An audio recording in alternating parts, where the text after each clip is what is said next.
Tänään sukelletaan aiheeseen, joka on yllättävän ajankohtainen: pedagogiikka ja valta. Ja nimenomaan se, miten ne kietoutuivat yhteen, kun teknologia ihan ekaa kertaa saapui luokkahuoneisiin tuolla 1970-luvulla. Joo, eli mietitäänpä hetki luokkahuonetta. Se tuntuu jotenkin ajattomalta paikalta, eikö? Mutta sen seinien sisällä, pinnan alla, on itse asiassa tapahtunut ihan valtava teknologinen vallankumous. Ja uskottaa jäällä tosi pitkään sen kaikkein edistynein teknologia oli ihan vaan liitu.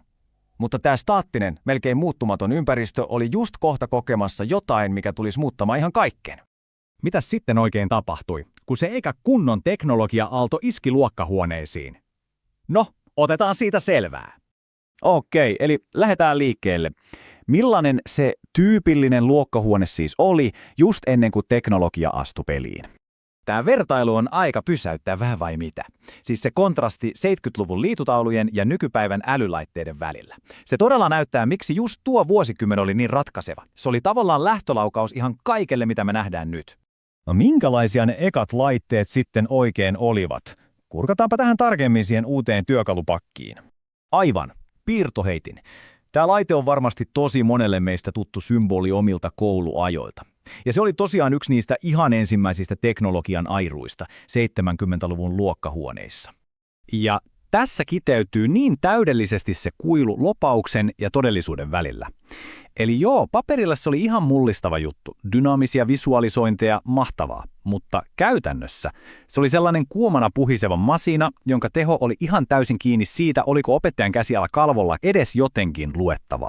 No niin, seuraava laite oli sitten vieläkin kunnianhimoisempi. Se nimittäin luvattiin tuoda ihan koko maailma suoraan sinne luokkahuoneeseen. Puhutaan tietysti filmiprojektorista. Ja tässä toistuu taas ihan sama kaava. Lupaus oli suuri seikkailu, mutta todellisuus oli usein, pimennetty huone ja aika passiivinen katselukokemus. Aika ironista, että teknologia, jonka piti aktivoida oppilaita, saattoikin tehdä heistä entistä pahempia katsojia. Kyse ei siis ollut pelkästään uusista laitteista, ei todellakaan. Tavoitteena oli paljon suurempi, mutta itse opetuksen ydintä. Ja tämä viekin meidät suoraan pedagogiikan maailmaan. Pedagogiikka on siis se ihan avainsana tässä koko jutussa. Eli kyse ei ole siitä, mitä opetetaan, vaan siitä, miten se opetus tapahtuu. Ja jos tätä miten-kysymystä teknologian uskottiin tulevan mullistamaan. Tämä sitaatti on kyllä niin täynnä sitä 70-luvun optimismia. Visio oli ihan selkeä. Teknologia hoitaa ne tylsät rutiinit ja opettaja saa keskittyä inspiroimiseen ja ohjaamiseen. Kuulostaa aivan mahtavalta, eikö? Mutta todellisuus oli, kuten arvata saattaa, vähän monimutkaisempi.